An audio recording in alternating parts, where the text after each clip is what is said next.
Universidad Técnica del Norte. Ciencia y técnica al servicio del pueblo. Un saludo a todos. Nuestro grupo va a presentar la histología del sistema nervioso autónomo. ¿De qué se encarga el sistema nervioso autónomo? El sistema nervioso autónomo es considerado autodeterminante, ya que controla funciones involuntarias, pero no es totalmente independiente del sistema nervioso central y periférico, ya que algunas neuronas que se encuentran tanto en el sistema nervioso central se encuentran de igual manera en ganglios periféricos. Y fibras nerviosas de carácter autónomo también pueden formar parte de nervios espinales y nervios craneales. El sistema nervioso autónomo va a inervar el músculo liso de los vasos y las vísceras, de igual manera el músculo cardíaco y las glándulas.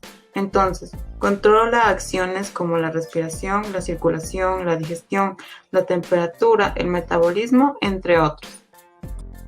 Se va a encargar de regular la actividad de órganos internos y así mantener la homeostasis. Y se divide en dos porciones, una porción craneosa o parasimpática que está compuesta por el encéfalo y la región sacra, y una porción toracolumbar o simpática compuesta por la región lumbar y el tórax.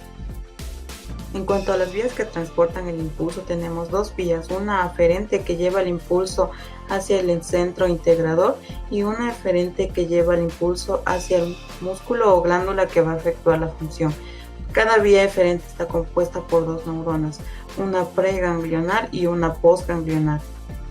Los cuerpos de las neuronas preganglionares se localizan en el sistema nervioso central y llevan el impulso hacia un ganglio, donde van a hacer sinapsis con las neuronas postganglionares, que están ubicadas en el sistema nervioso periférico. Luego de esta sinapsis, la neurona va a llevar el impulso hacia un órgano efector. El sistema simpático se encuentra inervando regiones periféricas del cuerpo y los ganglios están cercanos a la columna. Entonces, las neuronas preganglionares son más cortas y las postganglionares más largas.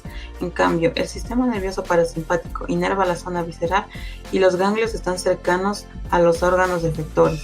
Por ello, las neuronas preganglionares son más largas que las neuronas postganglionares. Bien, ahora tenemos a la médula suprarrenal. Esta representa una excepción a la regla de la cadena bineural del sistema nervioso autónomo, debido a que recibe fibras preganglionares directas. Estas en realidad son la segunda neurona, que después de la migración desde la cresta neural hasta las glándulas en desarrollo, no se diferencian en células ganglionares, sino en células endocrinas productoras de adrenalina y noradrenalina. Los ganglios vertebrales se ubican a lo largo de la superficie ventrolateral de la columna vertebral, a ambos lados. Los ganglios prevertebrales se relacionan con los plexos nerviosos viscerales en la cara anterior de la aorta, alrededor del comienzo de las grandes arterias de los órganos del abdomen. La mayoría de órganos internos son inervados por fibras simpáticas y parasimpáticas, cuyos efectos suelen ser antagónicos. Un ejemplo característico de esto es la inervación del corazón, en la cual los impulsos simpáticos inducen el aumento de la frecuencia cardíaca, mientras que los impulsos parasimpáticos provocan la disminución de la misma. El sistema nervioso entérico es conocido como una tercera parte independiente del sistema nervioso autónomo. Este sistema nervioso regula la motilidad y las secreciones del tubo digestivo, así como también el transporte de líquidos y electrolitos. Está bajo la influencia del sistema nervioso simpático y parasimpático, aunque puede actuar de manera independiente. La transmisión autónoma ganglionar es colinérgica, es decir, las fibras preganglionares simpáticas y parasimpáticas liberarán acetilcolina de sus botones terminales, mientras que la transmisión postganglionar del sistema parasimpático siempre será colinérgica, aunque con algunas excepciones en las cuales se liberarán distintos neuropéptidos. Terminaciones nerviosas periféricas. Se dividen en las fibras eferentes, afectan a la actividad de los tejidos donde terminan por la liberación de un neurotransmisor. Las fibras aferentes terminan libres en los tejidos o en relación con estructuras especiales denominadas receptores sensoriales. Terminaciones nerviosas eferentes motoras. Los tipos son fibras eferentes somáticas. Provienen de neuronas motoras del asta anterior de la médula espinal o de los núcleos de los nervios craneales motores del tronco del encéfalo. Terminan en los músculos estriados esqueléticos. Se ramifican en mayor o menor grado cerca de la terminación axónica para finalizar en las placas motoras. Terminación de fibras deferentes viscerales. Provienen de células ganglionares autónomas. Terminan en el músculo cardíaco, el músculo liso de los órganos y los vasos sanguíneos en relación con los pelos o el epitelio glandular. En el músculo cardíaco y el músculo liso, las fibras emiten ramificaciones terminales que se relacionan con cada fibra muscular individual. Terminaciones nerviosas aferentes sensitivas. Hace referencia a las células especializadas cuya función es reaccionar ante distintos estímulos físicos y químicos. Un ejemplo de estos son los corpúsculos de Pacini. El receptor es la propia terminación nerviosa. La transducción, o también denominada transducción del estímulo. Los receptores se clasifican en la sensibilidad común o sensibilidad somatoestésica. Estos receptores actúan frente al calor, frío, dolor, presión, contacto, vibración, posición y sensibilidad visceral. Los receptores que se encuentran reunidos en los órganos de los sentidos como la vista, el oído, el equilibrio, el gusto y el olfato.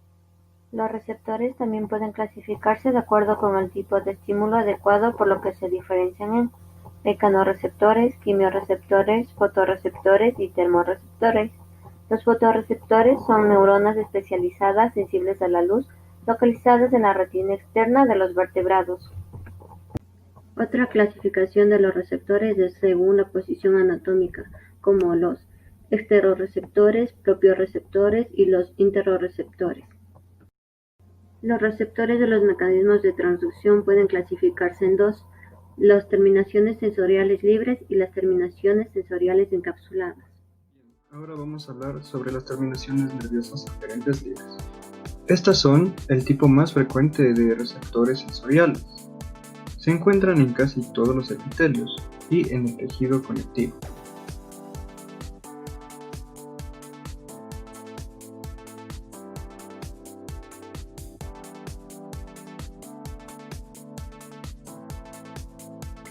Estas terminaciones nerviosas libres también se encuentran en los folículos pilosos.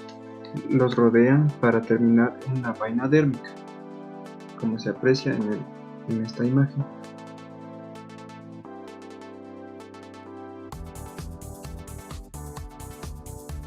En la porción basal del epitelio estratificado plano hay terminaciones nerviosas ensanchadas, en forma de disco, con una célula epitelial especializada, la célula de Merkel.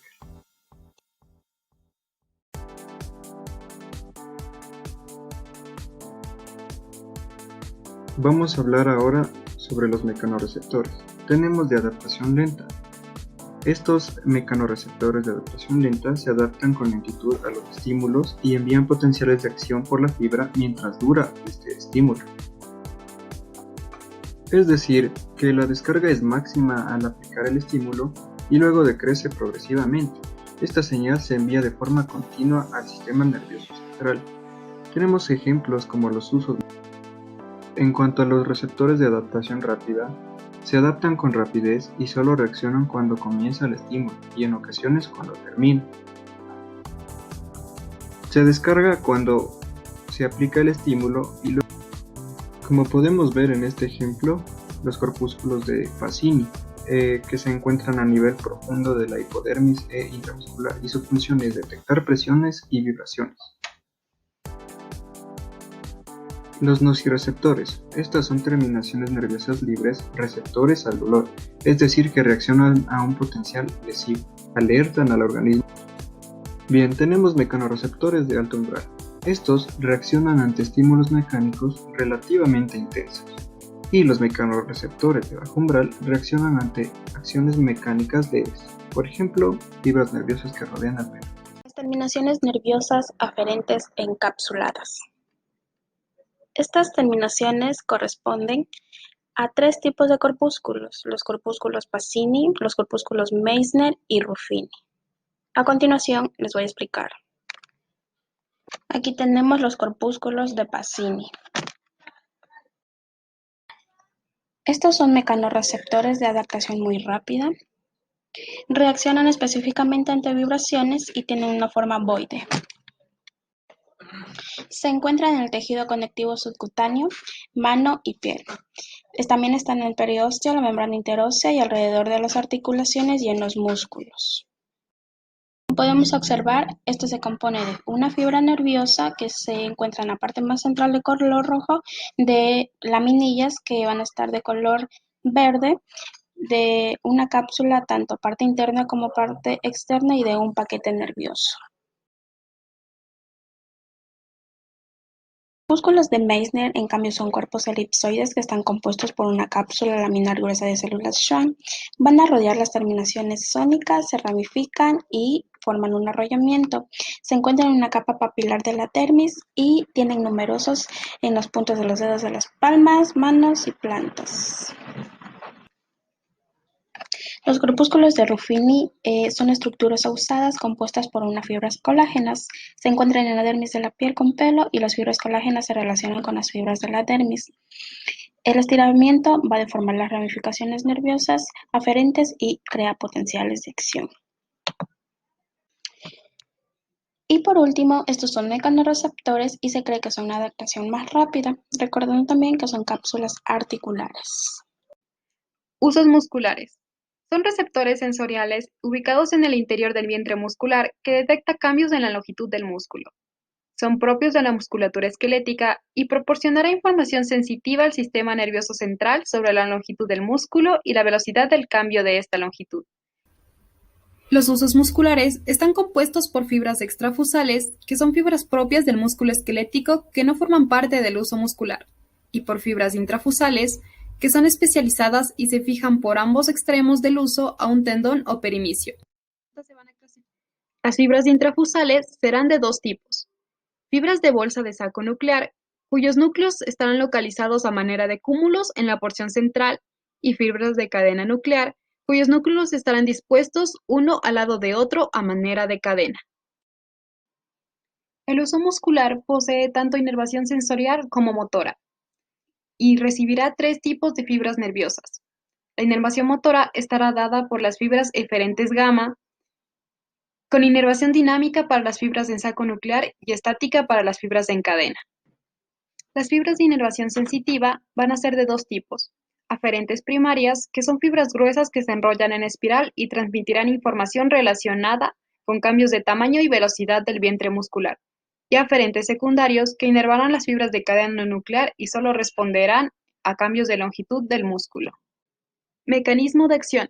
El estiramiento de un músculo provoca la elongación de las fibras intrafusales musculares y la estimulación de las terminaciones sensitivas tipo primaria y secundaria.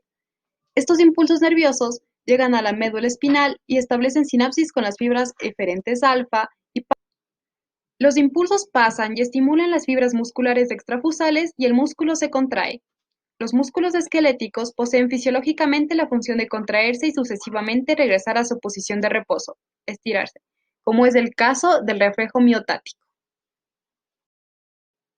Los órganos de Golgi son terminales sensoriales y se encuentran en la transición entre el músculo y el tendón. Están compuestos por colágeno y una fibra aferente tipo 1B. Se activan por el estiramiento del tendón, despolarizando las terminaciones nerviosas y generando un potencial de acción. Detectan cambios en la tensión muscular.